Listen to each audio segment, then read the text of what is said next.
Pernah nggak sih kepikiran kok bisa ya BMKG bisa tahu kalau besok hujan sampai 10 hari ke depan, malah kalau kita lihat fiturnya tuh bisa sampai 2 minggu ke depan. Lah, padahal kan belum terjadi. Nah, kira-kira kenapa ya? Nah, jadi sebelum kita tahu jawabannya, kita harus ngerti dulu apa itu konsep probabilitas. Nah, probabilitas itu adalah konsep umum untuk mendefinisikan sebagai kemungkinan dari terjadinya suatu kejadian. Jadi di sini ada dua kata kunci. Pertama, apa itu kejadian?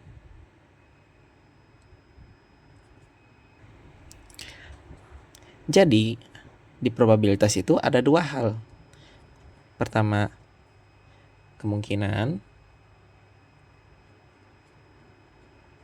Nah, yang kedua itu adalah kejadian atau event. Nah, sebenarnya buat apa sih kita nentuin kemungkinan? Buat apa sebenarnya? Nah, kalau kita pikir-pikir, dalam kehidupan kita sehari-hari, kita itu sebagai manusia pasti punya rencana. Rencana di hari besok, rencana 1 minggu lagi, atau rencana-rencana ke depannya. Misal, saya di hari Senin mau buat rencana di hari Rabu. Nah, tapi saya belum tentu ada agenda di hari Rabu itu kalau ternyata misal ada kejadian hujan atau ternyata ada panggilan darurat atau ada banyak kemungkinan. Nah, ini adalah kemungkinan-kemungkinan yang bisa memperlambat tercapainya suatu kejadian. Kalau saya cuma berfokus pada kemungkinan-kemungkinan ini tanpa ada sedikit pun perhitungan, ya hasilnya tidak akan ada yang pasti. Jadi, apakah saya bisa di hari Rabu itu pergi? Nah, makanya seorang ilmuwan berhasil menciptakan suatu teori namanya teori probabilitas.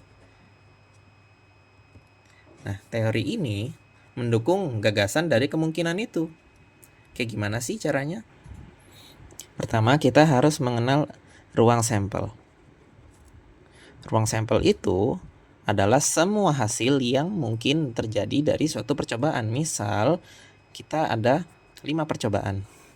Nah, 5 percobaan ini sebagai ruang sampel.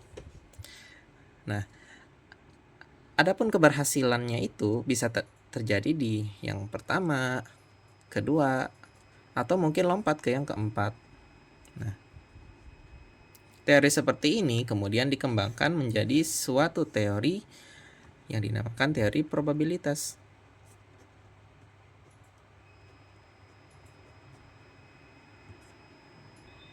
Untuk lebih pemahamannya, kita simak contoh berikutnya.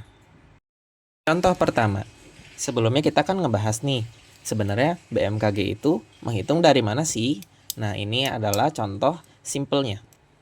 Jadi, kita mendapat sebuah data, kalau 5 hari belakangan, itu terjadi 3 kali hujan di hari pertama, hari kedua, sama hari keempat.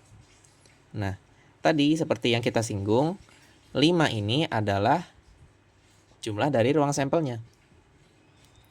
Nah, yang menjadi pertanyaan, kalau kita mau memprediksi nih 10 hari ke depan itu berapa kali sih hujan yang terjadi?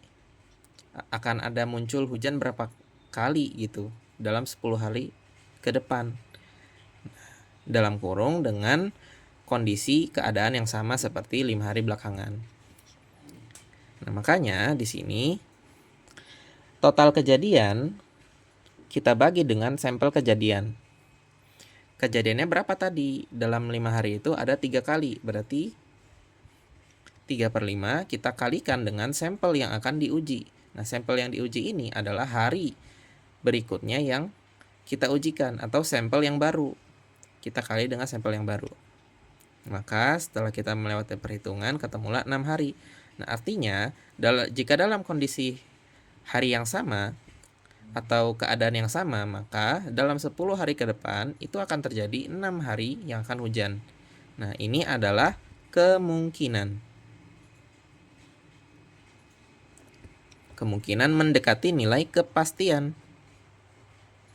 Tapi belum tentu pasti karena kan kita nggak tahu ya. 10 hari itu kan di hari apa aja gitu hujannya ya. Ya kita nggak tahu gitu. Kita hanya memperkirakan kira-kira nih akan terjadi 6 hari hujan, tapi hari hujan itu kita nggak tahu di hari keberapa aja gitu. Jadi teori probabilitas ini digunakan untuk menyudutkan atau mempertegas kemungkinan dari kejadian yang akan terjadi. Jadi belum tentu kalau suatu kejadian itu akan terjadi. Itu balik ke hukum alam.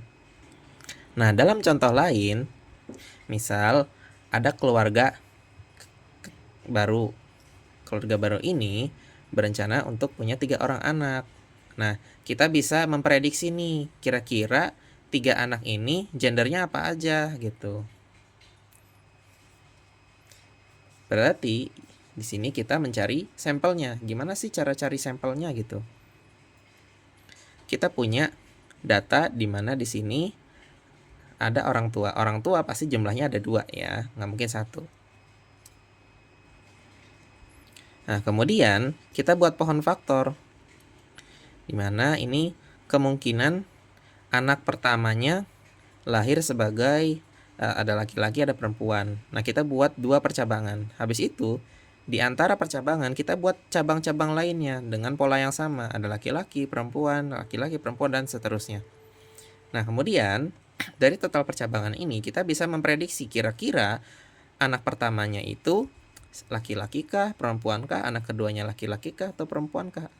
Atau kita bisa memprediksi polanya itu seperti apa gitu. Kalau dari pohon faktor ini bisa kita simpulkan cukup dengan menarik garis, misal seperti ini. Bisa jadi laki-laki semuanya atau bisa jadi laki-laki kemudian perempuan. Jadi kita bisa memprediksi nih polanya itu seperti apa. Kalau kita menghitung manual, maka outcomes-nya akan seperti ini. Tapi dengan teori probabilitas kita bisa memprediksi cukup menggunakan rumus.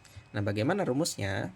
Rumusnya adalah pertama, kita punya sampel pasti. Sampel pastinya itu ya si 2 orang tua ini gitu ya. Nah, kemudian kita pangkatkan dengan sampel yang kita uji. Ada 3 orang anak. Nah, berapa kira-kira peluang yang akan muncul? Ternyata ada 8. Ada 8 kemungkinan yang akan terjadi. Nah, jadi seperti itu. Nah, jadi kaitannya apa sih teori probabilitas dengan kita sebagai anak teknik industri? Jadi di perusahaan itu ada seorang data analyst. Nah, dia itu mempunyai job desk untuk menganalisis